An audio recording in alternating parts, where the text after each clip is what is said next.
नमस्कार प्यारे दोस्तों, स्वागत है आप सभी का। प्रस्तुत है आप सभी के लिए आज की कहानी पंछी बोला चार पहर। दोस्तों, पुराने समय की बात है। एक राजा था। वह बड़ा समझदार था और हर नई बात को जानने का इच्छुक रहता था। उसके महल के आंगन में एक बकोली का पेड़ था। रात को रोज नियम से एक पक्षी उस पेड़ पर आकर बैठता और रात के चारों पहर के लिए अलग अलग चार तरह की बातें कहा करता। पहले पहर में कहता, किस मुख दूध पिलाऊं, किस मुख दूध पिलाऊं। दूसरे पहर लगते बोलता, ऐसा कहूँ न दीख, ऐसा कहूँ न दीख। जब तीसरा पहर आता तो कहने लगता, अब हम करबू का, अब हम करबू का। जब चौथा पहर शुरू होता तो वह कहता, सब बमन मर जाएं, सब बमन मर जाएं। राजा रोज रात को जागकर पक्षी के मुख से चारों पहर की चार अलग अलग बातें सुनता। सोचता, पक्षी क्या कहता है, पर उसकी समझ में कुछ न आता। राजा की चिंता बढ़ती गई। जब वह उसका अर्थ निकालने में असफल रहा तो हार कर उसने अपने पुरोहित को बुलाया, उसे सब हाल कह सुनाया और उसे पक्षी के प्रश्नों का उत्तर पूछा। पुरोहित भी एक साथ उत्तर नहीं दे सका। उसने कुछ समय की मोहलत मांगी और चिंता में डूबा हुआ घर चला आया। उसके सिर में राजा की पूछी गई चारों बातें बराबर चक्कर काटती रही। वह बहुत ज़्यादा सोचता, पर उसे कोई जवाब न सूझता। उसने अपने पति को हैरान देखकर ब्राह्मणी ने पूछा, तुम इतने परेशान क्यों दिखते हो? मुझे बताओ, क्या बात है? ब्राह्मण ने कहा, क्या बताऊं? एक बड़ी ही कठिन समस्या मेरे सामने आ खड़ी हुई है। राजा के महल के आंगन का एक पेड़, जहाँ पर रहता है एक पक्षी, और चारों पहरों में नित्य नियम से चार अलग अलग बातें कहता है।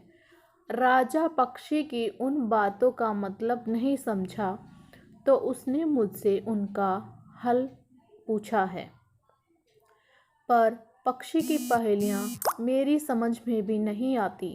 राजा को जाकर क्या जवाब दूँ? बस इसी उधेड़-बुन में हूँ। ब्राह्मणी बोली, पक्षी कहता क्या है, जरा मुझे भी सुनाओ। ब्राह्मणी ने चारों पहरों की चारों बातें सुनी। सुनकर बोली, वाह, यह कौन सी कठिन बात है? इसका उत्तर तो मैं भी दे सकती हूँ। चिंता मत करो, जाओ राजा से जाकर कह दो कि पक्षी की बातों का मतलब मैं बताऊंगी। ब्राह्मण राजा के महल में गया और बोला, महाराज, आप जो पक्षी के प्रश्नों का उत्तर जानना चाहते हो उसको मेरी पत्नी बता सकती है। पुरोहित की बात सुनकर राजा ने उसकी पत्नी को बुलाने के लिए पालकी भेजी। ब्राह्मणी आ गई। राजा रानी ने उसे आदर से बिठाया। रात हुई तो पहले पहर पक्षी बोला, किस मुख दूध पिलाऊं, किस मुख दूध पिलाऊं। राजा ने कहा, ब्राह्मणी, सुन रही हो पक्षी क्या बोलता है? वह बोली, हाँ महाराज, सुन रही हूँ। वह अधकट बात कहता है। राजा ने पूछा, अधकट बात कैसी? ब्राह्मणी ने उत्तर दिया, राजन सुनो, पूरी बात इस प्रकार है। लंका में रावण भयो, 20 भुजा 10 शीश। माता ओ की जा कहे, किस मुख दूध पिलाऊं, दूध पिलाऊं। लंका में रावण लिया है, उसकी 20 भुजा की माता कहती है कि उसे उसके कौन से मुख से मैं दूध पिलाऊं। राजा बोला, बहुत ठीक, बहुत ठीक, तुमने सही अर्थ लगा लिया। दूसरा पहर हुआ तो पक्षी कहने लगा, ऐसा कहूँ न दीख, ऐसा कहूँ न देख। राजा बोला, इसका क्या अर्थ हुआ? ब्राह्मणी ने समझाया, महाराज सुनो, पक्षी बोलता है, घर जंब नवदीप, बिना चिंता को आदमी, ऐसा कहूँ न दीख, ऐसा कहूँ न दीख। मतलब चारों दिशा, सारी पृथ्वी, नवखंड सभी छान डालो, पर बिना चिंता का आदमी नहीं मिलेगा। मनुष्य को कोई न कोई चिंता हर समय लगी ही रहती है। कहिए महाराज, सच है या नहीं? राजा बोला, तुम ठीक कहती हो। तीसरा पहर लगा तो पक्षी ने रोज की तरह अपनी बात को दोहराया, अब हम करबू का, अब हम करबू का। ब्राह्मणी राजा से बोली, महाराज इसका मर्म भी मैं आपको बतला देती हूँ, सुनिए। 5 वर्ष की कन्या, साठे दई ब्याह, बैठी करम बिसूरती, अब हम करबू का, अब हम करबू का। अर्थात 5 वर्ष की कन्या को 60 वर्ष के बूढ़े के गले बांध दो तो बेचारी अपना कर्म पीट पीट कर यही कहेगी, अब हम करबू का, अब हम करबू का। सही है ना महाराज? राजा बोला, ब्राह्मणी तुम्हारी यह बात भी सही लगी। चौथा पहर हुआ तो पक्षी ने चोंच खोली, सब बम्मन मर जाएं, सब बम्मन मर जाएं।